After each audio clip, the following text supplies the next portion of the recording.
ரசூலுல்லாஹி ஸல்லல்லாஹு அலைஹி வஸல்லம் வந்து பெரும்பாலும் இத்திகாஃப்ல இருப்பாங்க. குறிப்பாக ரமலானுடைய கடைசி 10 சுன்னத்தான இத்திகாஃபாக இருக்கிறது, நமக்கெல்லாம் தெரியும். அப்படி இத்திகாஃபில் இருக்கும் பொழுது அனஸ் ரலியல்லாஹு தஆலா அன்ஹு அவர்கள் நபி அவர்களை கடந்து செல்கிறார்கள். நாயகம் ஸல்லல்லாஹு அலைஹி வஸல்லம் ஒரு பெண்மணி இடத்தில் பேசிக்கொண்டு இருக்கிறார்கள்.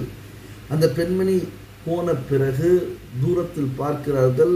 அனஸ் ரலியல்லாஹு தஆலா அன்ஹு ரொம்ப தூரம் போயிட்டு இருக்காங்க. உடனே யா அனஸ் என்று அழைத்தார்கள்.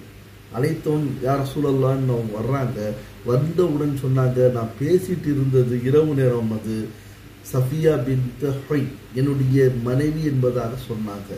அதற்கு அனஸ் பின் மாலிக் ரலியல்லாஹு தஆலா அன்ஹு சொல்கிறார், யா ரசூலல்லாஹ், நான் அதை பற்றி நினைத்து கூட பார்க்கவில்லை, கற்பனையும் செய்யவில்லை, எதுவும் நான் விளங்கிக்கலையே என்று சொல்லும் பொழுது, இல்லை, ஷைத்தான் மனிதனுடைய இரத்த ஓட்டத்தில் இருக்கின்றான், எனவே அவன் உங்களுடைய மனதை கெடுத்து விடுவான், அதனால் உங்களுடைய ஈமானுக்கு பங்கம் ஏற்படும் என்பதாக